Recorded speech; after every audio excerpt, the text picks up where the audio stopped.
Capítulo 26, si se han dado cuenta, es el capítulo más largo y llevo varias clases dando el capítulo 26. Son 15 párrafos, el capítulo 26 de la Confesión de Londres, 15 párrafos. Vamos por el párrafo 8. Los primeros párrafos tienen que ver, recordamos, los párrafos del 1 al 4 tienen que ver con esa distinción, la generalidad de la iglesia, esa distinción entre iglesia local e iglesia universal. Y a partir del párrafo 5 hemos visto los asuntos particulares de la iglesia local. Los asuntos particulares. En este caso, la semana pasada comenzamos uno de los temas fundamentales en lo que es la iglesia local. Y hablamos de cómo se compone la iglesia local. Vamos a revisarlo rápidamente para mantener el hilo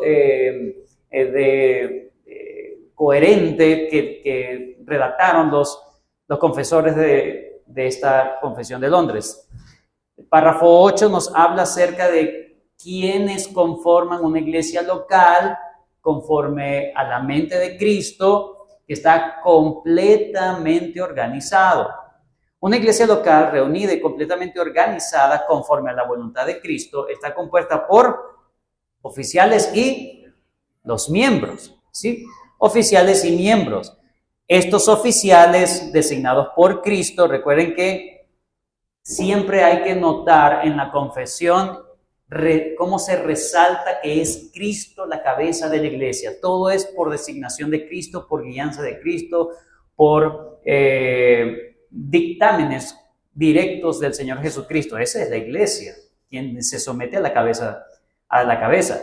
Designados por Cristo deben ser escogidos, apartados por la iglesia, así llamada reunida, para la particular administración de las ordenanzas, la ejecución del poder y el deber. Las ordenanzas son dadas por los oficiales de la iglesia y dice la ejecución del poder y el deber. El poder, una de las... yo me enfoqué en aquel momento mucho del deber y tiene que ver con la parte de la disciplina, pero la parte del poder tiene que ver con la administración de los recursos espirituales, como la predicación, la enseñanza, la consejería, eso. La ejecución del poder y el deber, que Él les confía, a los cuales le llama, continúen hasta el fin del mundo, son los obispos o ancianos y los diáconos. Dijimos que esto no es, ¿verdad?, la esencia de la iglesia. La esencia de la iglesia es la membresía. Si no hay membresía, no hay iglesia. Si no hay membresía, no hay pastor. O sea, un pastor sin oveja, ¿no? Si no hay membresía, no hay iglesia. Esa es la esencia de la iglesia. Pero la buena esencia o la BNS en latín, para el bienestar de la iglesia necesitan los oficiales. Ahora, a partir del párrafo 9 hasta el párrafo 11, que es lo que vamos a estudiar en esta tarde, nos habla en primer lugar de cómo se eligen esos oficiales. Dijimos que la iglesia tiene que reconocerlos, ¿ok? ¿Cómo es el proceso para reconocer, para observar, para elegir, para ordenar?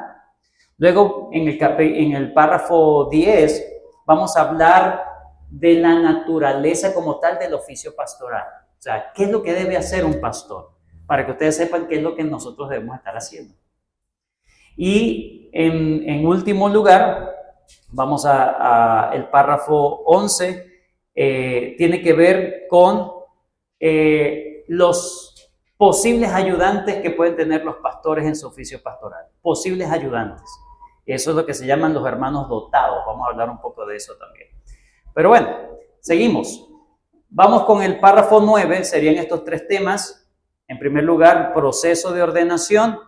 El segundo tema, la naturaleza del pastorado. Y en tercer lugar, los posibles compañeros del pastor. En cuanto al poder y el deber. Estos son los compañeros. Bien, entonces vamos con el primero. Párrafo 9, el proceso de ordenación no solamente para el pastor, sino también para los diáconos. En ambos casos son los oficiales. ¿Cuál es el proceso que debe tener alguien para ejercer el oficio pastoral o de diácono? Vamos a irlo viendo. Voy a leer el párrafo completo y lo vamos a ir desglosando. Dice: la manera designada por Cristo para el llamamiento de cualquier persona que ha sido cualificada y dotada por el Espíritu Santo para el oficio de obispo o anciano en una iglesia es que sea escogido para ello mediante la votación ordinaria de la iglesia misma, que sea solemnemente apartado mediante ayuno y oración con la imposición de manos de los ancianos de la iglesia, si es que hay algún otro anciano constituido anteriormente en esta. Y para el oficio de diácono, que sea escogido mediante el mismo tipo de votación y sea apartado mediante oración y el mismo tipo de imposición de manos. Entonces, tanto los pastores como los diáconos deben tener un mismo proceso. Una vez más, se nos recuerda, hermanos, en este párrafo que el principio regulador de todo lo que sucede en la iglesia de Cristo está regulado por Él. Deriva de directrices específicas de Cristo. Dice, la manera designada por Cristo. La manera designada por Cristo. Eso significa que si alguien se salta estos procesos, Cristo no lo ha instituido. Si alguien no se somete a estos procesos, es alguien que está usurpando un puesto y que va a rendir cuentas delante de la cabeza de la iglesia por estar en un lugar donde, a lo mejor pudo haber sido llamado, pero nosotros debemos ser fieles y debemos someternos a los procesos dados por el Señor. ¿Ok? Él es la cabeza, no se olvide. Él como cabeza de la iglesia ha designado un proceso, ha delineado, no solamente lo vemos con su palabra, sino por el Espíritu Santo, guiado por el Espíritu Santo, de cómo una persona puede llegar a ejercer alguno de estos dos oficios. Por cierto, son los únicos dos oficios. En la iglesia no existe un organigrama empresarial donde hay pastor, copastor, casi pastor, pastor de jóvenes, pastor de música, pastor de... junta administrativa, junta no sé qué. No. Eso son formas que se han adoptado del mundo. Pero la iglesia no es una empresa. La iglesia es el pueblo de Dios. Es el cuerpo de Cristo. No se puede tratar como una empresa. Es una blasfemia. Si se trata como si fuera una cosa piramidal. No. Debemos someternos como Dios lo ve. Y debemos verlo así. En primer lugar, se habla de una escogencia, de un proceso para escoger. ¿Sí? Vamos a ver. La manera designada por Cristo para el llamamiento de cualquier persona. Cualquiera puede ser elegible. Cuando habla de cualquier persona, debemos entender que debe ser un varón elegible. La manera, ¿verdad?, de cualquier persona, cualquier varón que ha sido cualificado y dotado por el Espíritu Santo para el oficio de obispo en una iglesia que sea escogido mediante votación. Bueno, esta votación no es democracia, ¿ok? No es que una persona, yo quiero ser pastor, voy a empezar a hacer campaña. Voten por mí, David 2026. No. Los pastores que han estado aquí, imagínense, los pastores no han hecho bien, yo voy a hacerlo mejor. Pero usted ha sido pastor, no importa, pero yo voy a cambiar. Hagamos la iglesia grande nuevamente. Dice, ni el anciano, ni el diácono, hermanos, debemos entender que son impuestos o no deben ser impuestos a la iglesia, ni tampoco pueden ser autoimpuestos sobre la iglesia.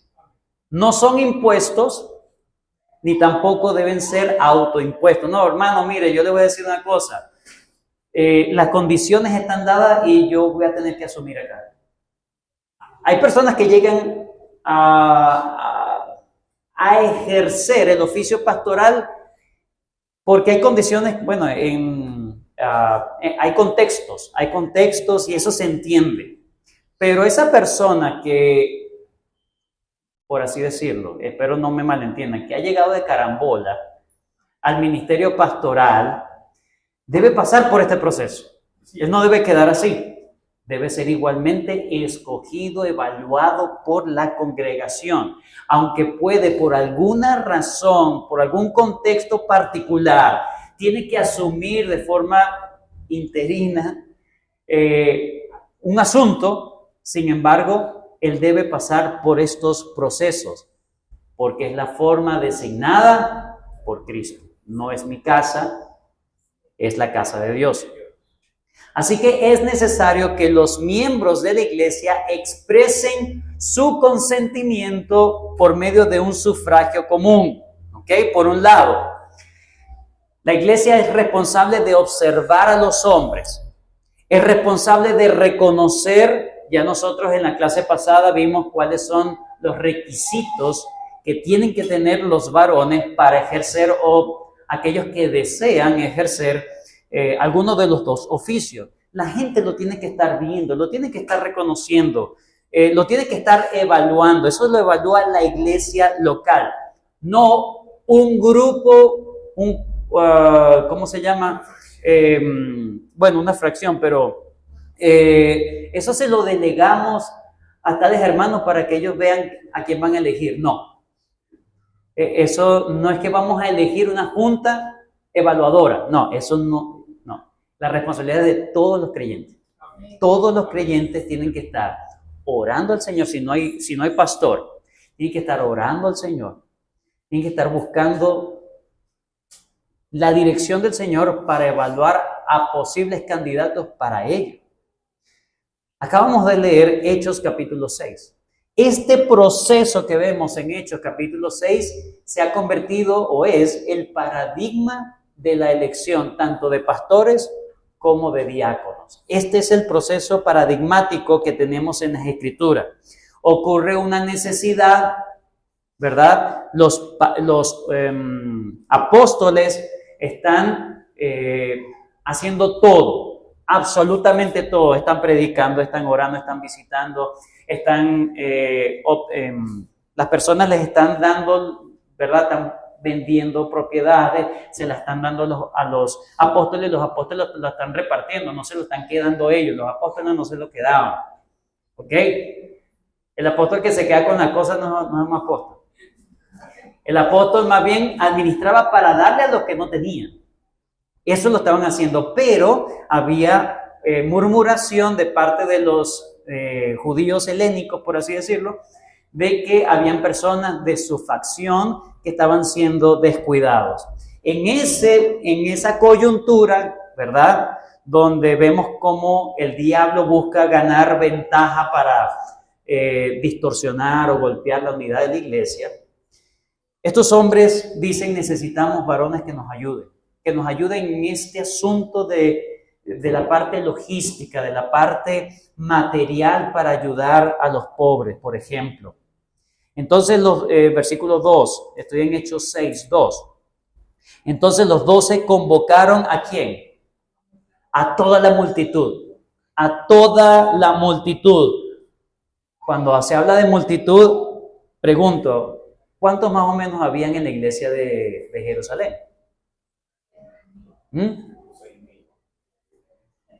Ya vimos, ya en Hechos 2 eran como 3.120 en específico, ¿no? Muy bien. Y en Hechos 4, 3.000 más. No. ¿Cuánto? En Hechos 4. Se me fue el número. Sí, eran más. Si alguien lo busca en Hechos 4. Bueno, lo cierto era como 7.000 personas. Convocaron a la multitud y hablaron a la multitud y dijeron, 5,000 en Hechos 4. Bueno, ya van más de 8,000 personas. ¿Ok? Muy bien. Buscad pues, hermanos, de entre vosotros 7 varones de buen testimonio, llenos del Espíritu Santo y de sabiduría. En primer lugar, los convocan a todos y les dan unas pautas de evaluación. Deben buscar entre todos los hombres quienes cumplan con estos requisitos. No lo iban a buscar los apóstoles. Le encomendaron eso a toda la membresía de la iglesia. Buscad pues, hermanos, no hermanas, hermanos, entre vosotros a 7 varones, llenos, en primer lugar, llenos del Espíritu Santo, llenos de sabiduría, a quienes entreguemos este trabajo. Y nosotros persistiremos en la oración y en el ministerio de la palabra. Versículo 5. Agradó la propuesta a la multitud y eligieron a los 7 diáconos, ¿sí? Eligieron a los 7 diáconos. Noten que los apóstoles no podían descuidar algo tan importante, tan fundamental en la iglesia de Cristo como la oración y el estudio de la palabra del Señor. ¿Ok? John Owen dice, en cuanto a la elección, miren cómo toda la iglesia se puso de acuerdo, eligieron 7 varones, de entre toda la multitud, 7 varones que veían que tenían estos requisitos, que cumplían con estos requisitos. John Owen dice lo siguiente: en cuanto a la naturaleza de esta elección, llamado o elección de una persona conocida, probada y juzgada, debidamente cualificada para el oficio pastoral, es un acto de toda la iglesia, es decir, es la fraternidad. Fraternidad con sus ancianos si los tiene. Su concurrencia, es decir, su coincidencia, su concurrencia en la elección es necesaria por medio del sufragio común, no de la autoridad o del poder del cargo, porque la elección no es un acto de autoridad, sino de la libertad y poder, donde toda la iglesia en fraternidad es igual. Se ve la unidad de la iglesia.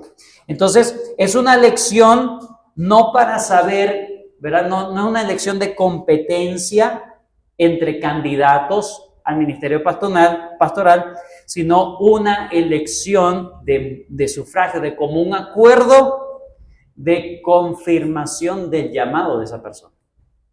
No es de competencia, sino de confirmación. Hechos capítulo 14, versículo 23. Hechos capítulo 14, versículo 23.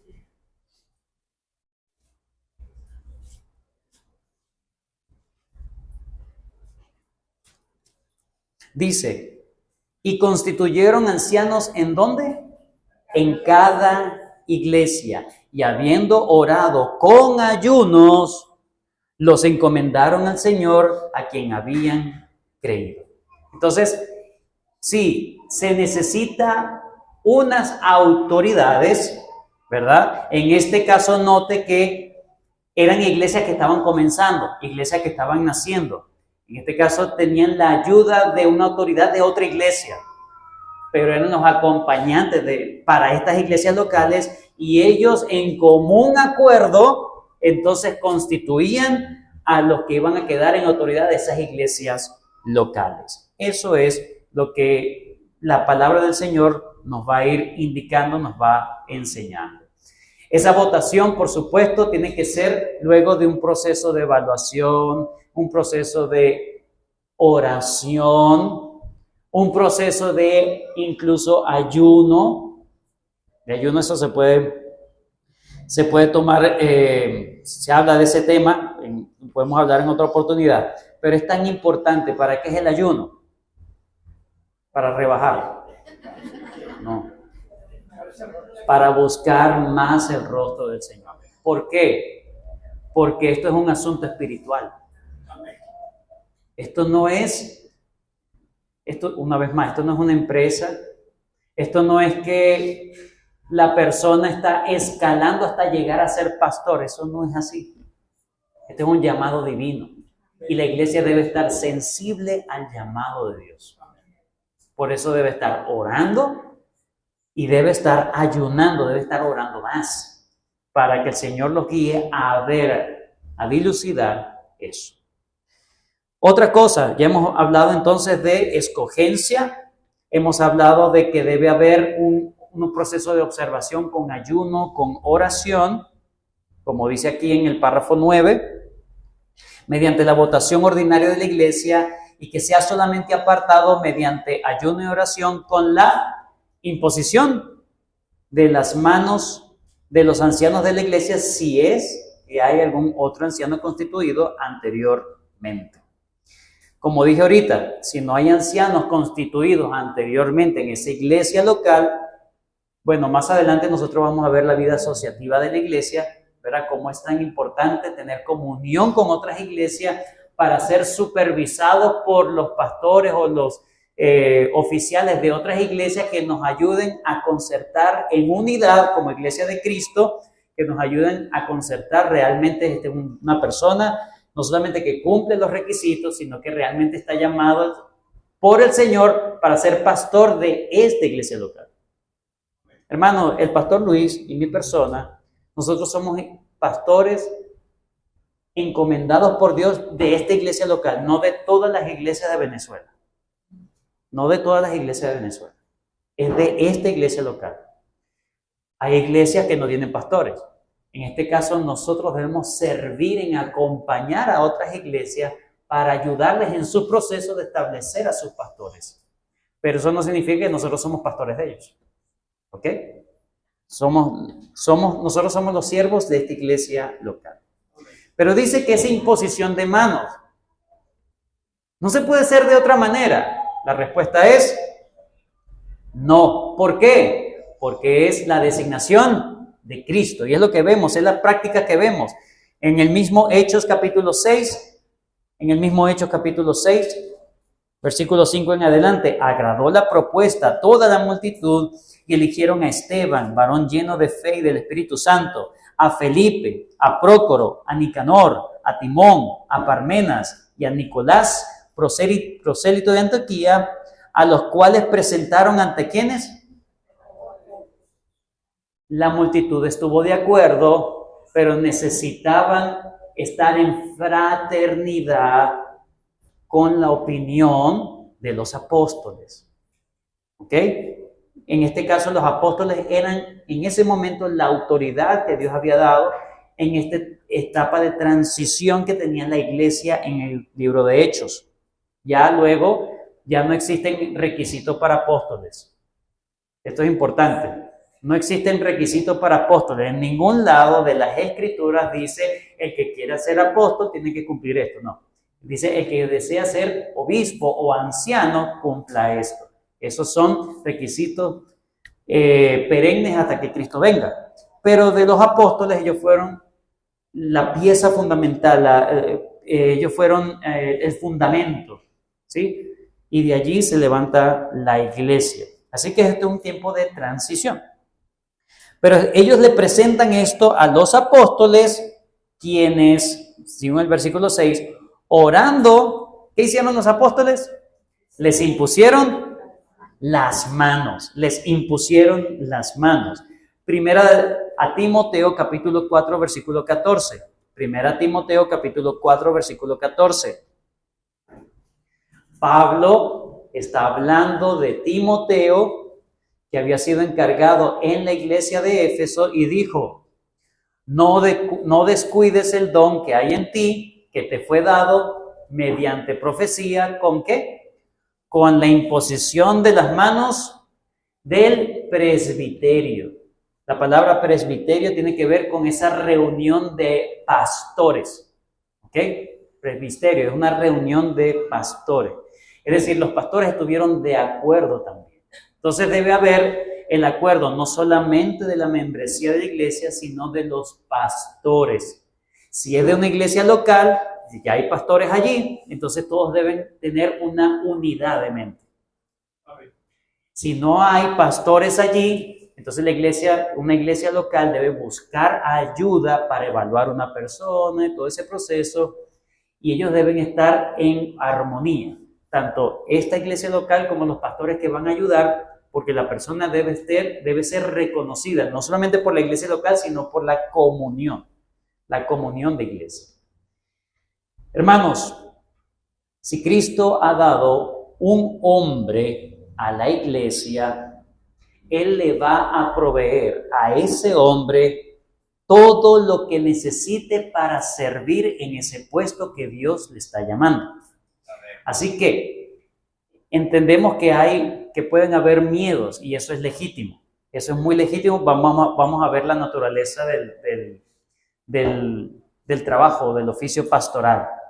Pero la persona que sea elegida en ese común acuerdo, ¿verdad? En una iglesia bien organizada, con pastores y membresía, la persona debe ir en fe. Debe caminar en fe, sabiendo que lo que ha ocurrido providencialmente, el Señor lo va a equipar. No es una persona perfecta, pero es una persona en la cual el Señor le está diciendo, yo voy a estar contigo. Ese es un tema importantísimo para el hombre de Dios. Un tema importante que la persona sepa, el Señor me está respaldando. Entonces aquí está el punto. Si yo soy supuesto pastor en una iglesia y no he pasado por este proceso, es muy difícil decir que Cristo está conmigo, porque yo me salté todas las formalidades. No es posible, hermano. Y lo hemos visto en otros contextos, lamentablemente. Se gradúan de un instituto, de un seminario, como pastores. No, los seminarios no gradúan pastores. No gradúan pastores. Los seminarios están para dotar a los hombres si el Señor los llama.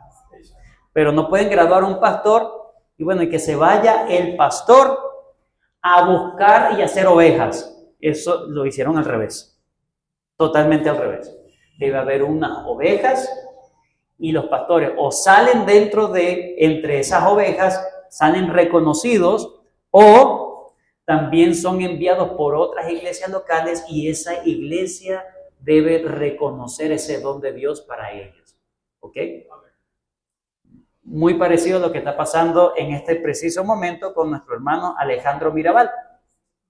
¿Sí? En este momento le está cumpliendo una función de misionero de parte de nuestra iglesia para la Iglesia Bautista Reformada de Yaracuy, ¿verdad? Él está ejerciendo, por así decirlo, un oficio pastoral de forma interina allí.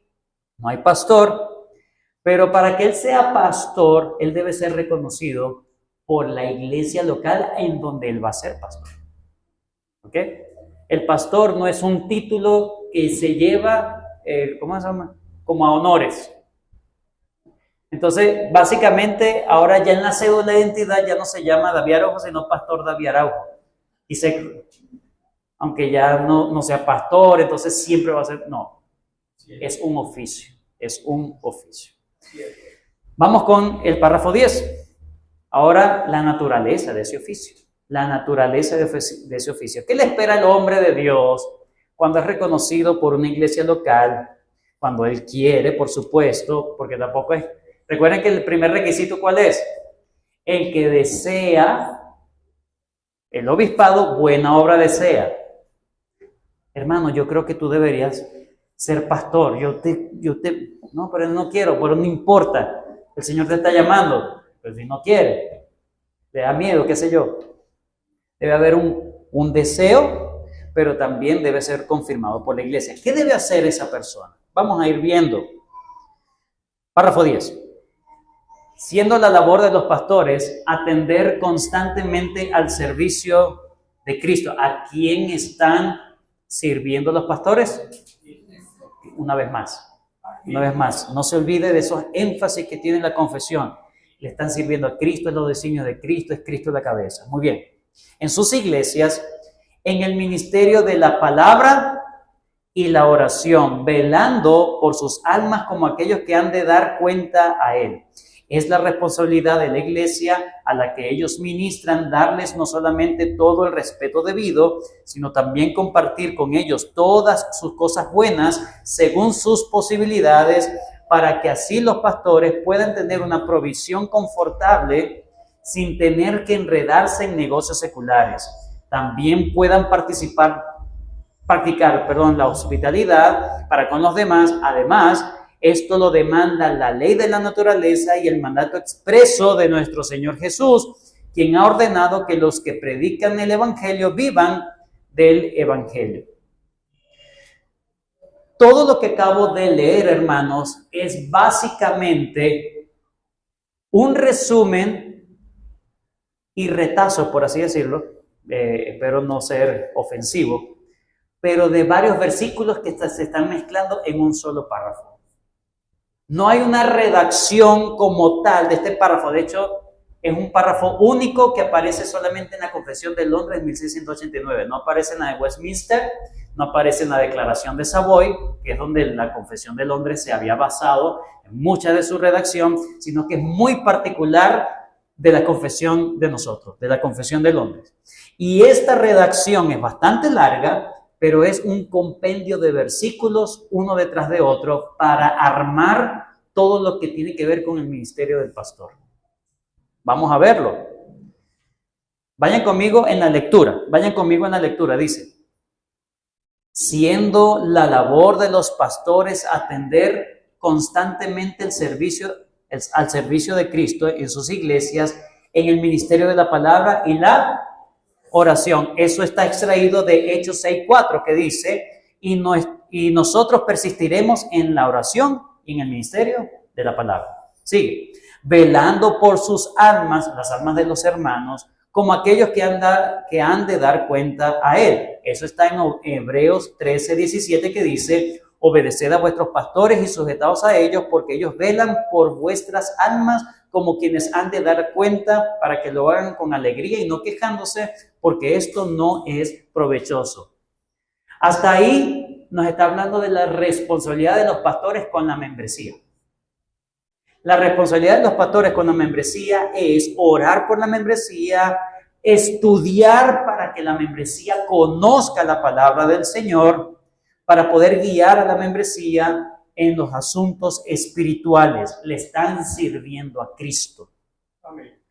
Y a partir de ahora empieza la responsabilidad de la membresía con el que ellos eligieron como hombre de Dios en esa iglesia local. La responsabilidad de la membresía.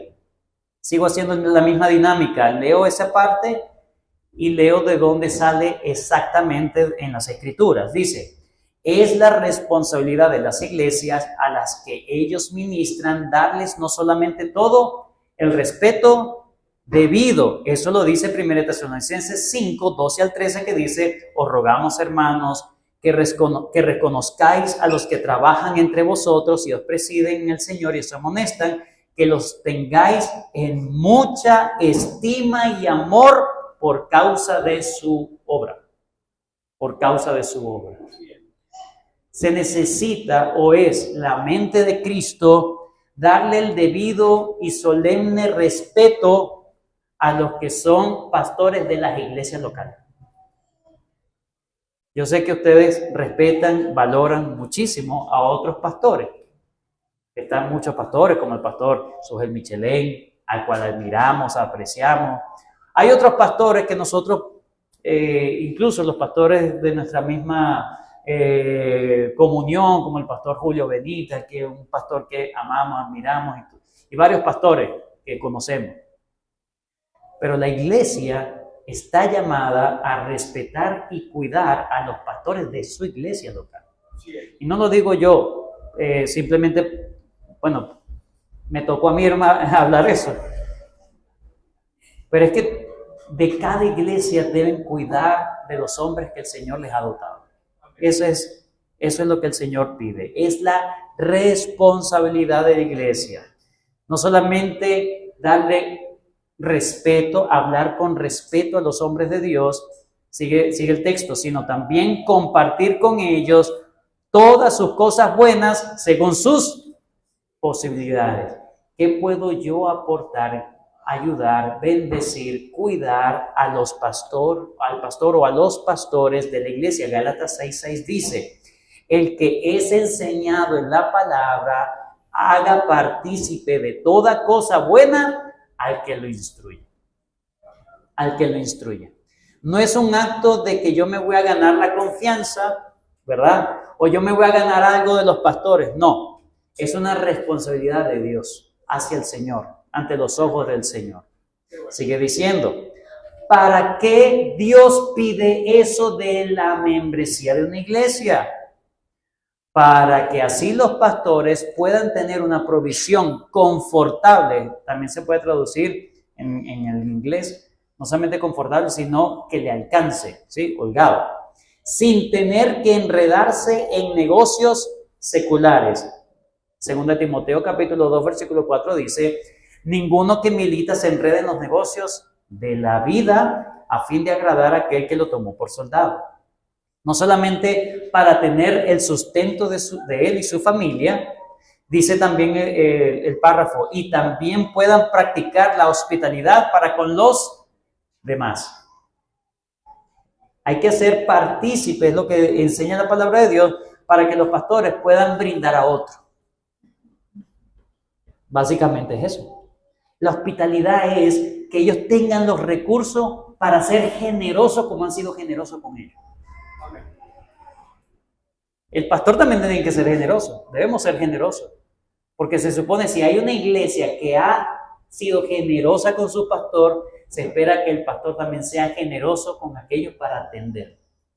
Eso es la mente de Cristo. Y también puedan practicar la hospitalidad para con los demás. 1 Timoteo capítulo 3, versículo 2 dice que el obispo sea irreprensible, marido de una sola mujer, sobrio, prudente, decoroso, hospedador. Y la última parte dice, además, esto lo demanda la ley de la naturaleza y el mandato expreso de nuestro Señor Jesucristo, quien ha ordenado a los que predican del Evangelio, vivan del Evangelio. Ahora sí vayan conmigo, 1 Corintios capítulo 9, versículo 7 en adelante.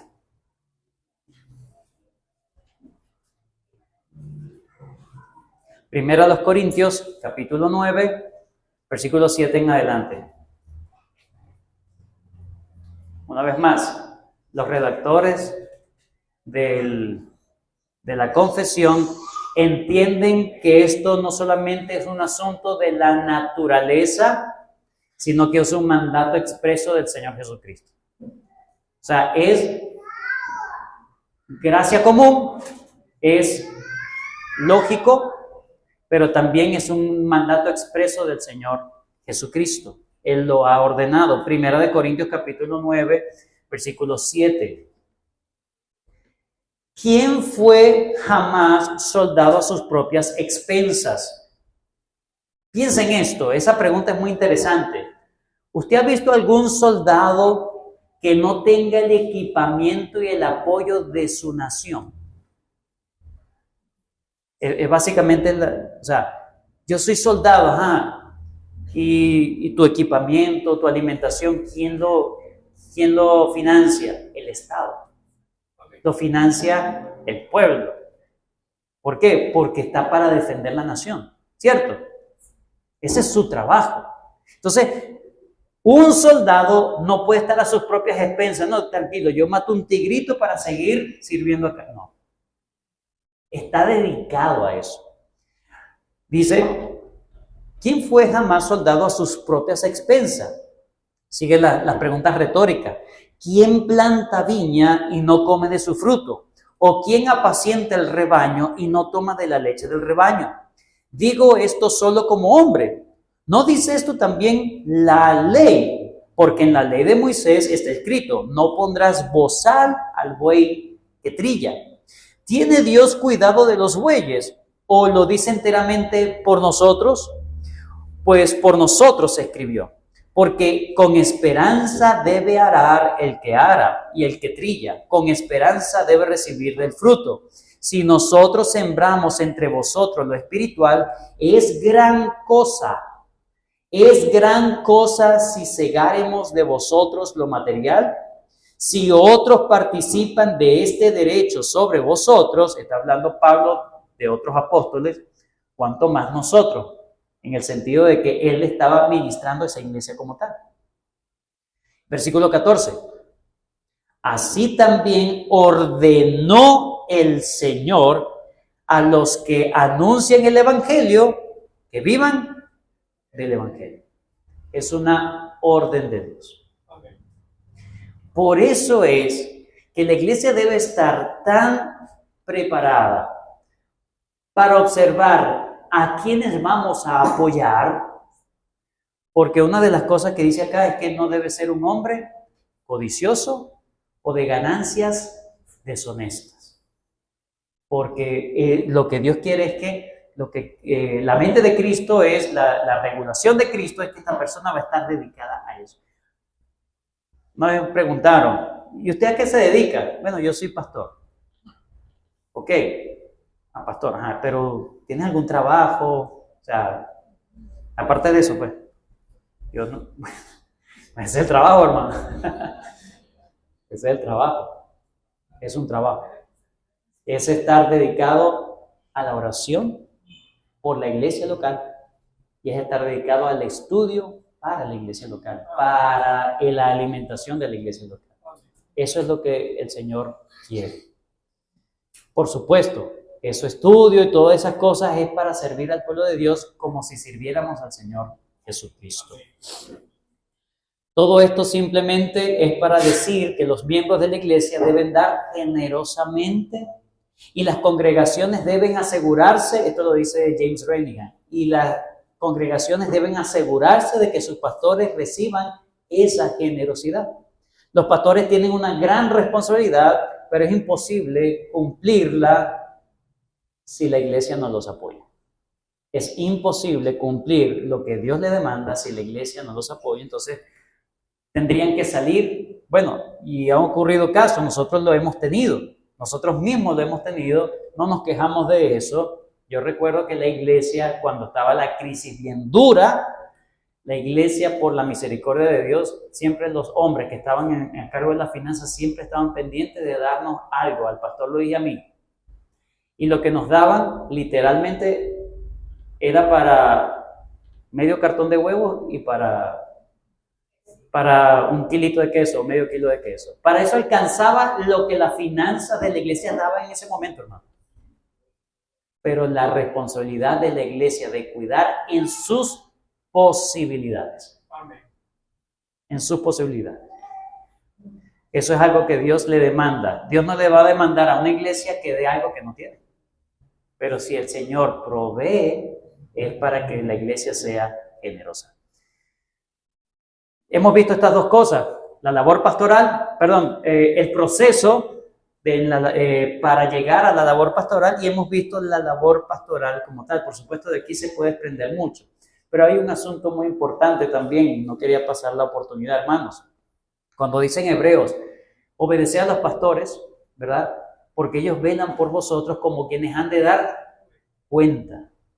Hermanos, Pastor Luis y mi persona y los pastores, nosotros no solamente vamos a rendir cuenta de nuestra vida propia en el tribunal de Cristo. No solamente vamos a rendir cuenta por nuestras esposas. No solamente vamos a rendir cuenta por nuestros hijos. Vamos a rendir cuenta por todos ustedes.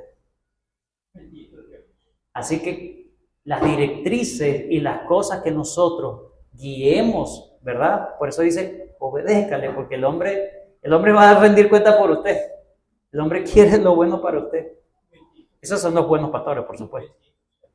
No los que se enseñorían para despedazar a las ovejas, sino de aquellos que sirven a las ovejas porque sirven a Cristo. Terminemos viendo entonces el párrafo 11. Los compañeros de los pastores. Sí, son los diáconos, pero aquí está hablando del ministerio pastoral que está enmarcado en la parte de la responsabilidad de la palabra, la administración de la palabra de Dios. Versículo 11. Aunque sea la responsabilidad de los obispos o pastores de la iglesia, según su oficio, estar constantemente dedicados. ¿A qué deben estar dedicados? A la predicación de la palabra. Aún así, la labor de predicar la palabra no está tan particularmente limitada a ellos. O sea, si no hay un pastor, nadie predica. No. Sino que también otros, también dotados y cualificados por el Espíritu Santo para ello, y probados y llamados por la iglesia, pueden y deben desempeñar esta labor. Esto es la labor y la responsabilidad la obligación de los ancianos es enseñar, predicar y ministrar la palabra de Dios. ¿Okay? Ese es su oficio y depende mucho su oficio.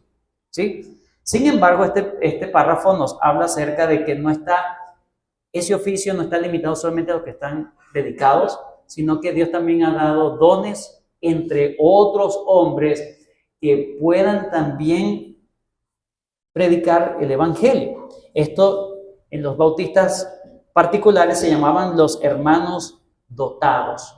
Los hermanos dotados. Eran hermanos que no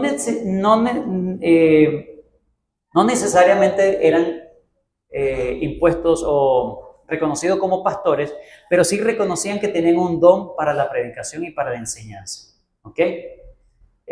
Para ser pastor hay un procedimiento. Pero estos hermanos eran evaluados también por la iglesia, reconocidos como la iglesia, pero no como pastores, pero sí como personas que podían ayudar a los ancianos en la labor de la predicación de forma eventual, no de forma sistemática tampoco. ¿Por qué? Porque la predicación es un asunto de responsabilidad pastoral. Yo soy el pastor, pero yo no predico. Sino que el hermano que predica, bueno, dele, hermano, predique usted y yo me llevo las ofrendas. No, el obrero es digno de su salario. Ahora, el ministerio de la palabra de Dios, hermanos, es un medio de gracia, no se olviden. Es un medio de gracia. La predicación de la palabra de Dios es un elemento crucial en el culto público de Dios. Es un medio de gracia, es un elemento crucial del culto público. En tercer lugar, estoy hablando de la predicación. Es una actividad ordinaria que el Espíritu de Dios utiliza para conceder fe a otros y para santificar a otros. Eso es lo que conlleva estar en el púlpito. ¿Ok? Y esa responsabilidad no se le puede encomendar a cualquiera. Mire todo lo que acabo de decir. Ay, a mí me gustaría predicar. Yo sé cositas ahí. No. La predicación debe ser celado. Se debe celar el púlpito para que la persona que se coloque aquí no solamente sea reconocida por la iglesia, sino que haya una seguridad de que la persona realmente ha sido dotada por el Espíritu Santo y que la persona realmente va a entender la responsabilidad que tiene. Es un elemento, es una gracia de Dios. Es un elemento del culto. El Espíritu Santo obra fe por medio de la predicación y santificación a los oyentes. Si una persona predica y eso no está ocurriendo, entonces, hermano, tu lugar no es allí. Tu lugar no es allí. Hay que tener espacios para probar a los hombres, es verdad. Pero el púlpito debe ser celado. Debe ser muy celado. ¿Por qué? Porque no se puede permitir la propagación del error, no se puede permitir daño o un daño potencial de alguna cosa que se pueda decir, que se pueda malinterpretar, porque entonces de eso depende la vida de la iglesia. Hay doctrinas que corrompen, hay doctrinas que llevan a la perdición. Por eso es que hay que estar muy atentos, muy pendientes, pero tampoco hay que cerrar con llave la puerta, pero hay que ser celoso. Primera de Pedro, capítulo 4, versículo 10 dice, cada uno según el don que ha recibido, ministrelo. No se lo guarde, ministrelo a los otros. Pero ¿cómo sé yo que puedo ser incluso un hombre dotado? Hermano, no te preocupes. La iglesia lo va a reconocer. La iglesia lo va a reconocer. Y el mismo Señor, por su Espíritu Santo, va a guiar a la iglesia a reconocer, porque es la iglesia de Cristo. Él quiere que la iglesia sea edificada. Entonces, ¿qué deben hacer los hombres? Orar al Señor. Orar al Señor. Prepararse y estar listos por si el Señor llama. ¿Sí? Vamos a darle gracias al Señor. Bendito Dios, gracias por este tiempo y por ver estos párrafos que están enfocados más en el ministerio pastoral. Todavía hay mucho para hablar. Pero gracias porque esto nos ayuda, nos da una vislumbre, Señor, de la responsabilidad tan alta que hay de aquellos que tú has encargado, Señor. Personas que te trabajan a ti directamente y que debemos someternos a todos los procesos y que debemos someternos realmente a lo que tú pides de nosotros, Señor. Ayúdanos a ser hombres fieles. Bendice esta iglesia local para que también seamos sensibles a la providencia que tú nos des para elegir, Señor, diáconos, para elegir otros pastores en el tiempo que tú designes, Señor. Gracias por bendecirnos y gracias, Señor, por no dejarnos en oscuridad, sino darnos la luz de tu palabra. En el nombre de Cristo Jesús. Amén.